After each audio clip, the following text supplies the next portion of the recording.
Our electro-optic wafer is made by taking a silicon-on-insulator wafer and spray painting its surface with several atomic layers of strontium titanate. The top silicon layer is then removed, leaving the strontium titanate in contact with the silicon dioxide layer beneath.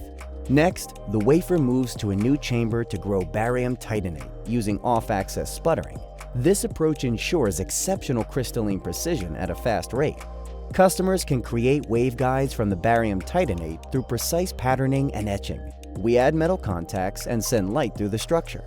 Light is modulated by applying a voltage between the contacts, enabling precise control over the phase difference between the two branches.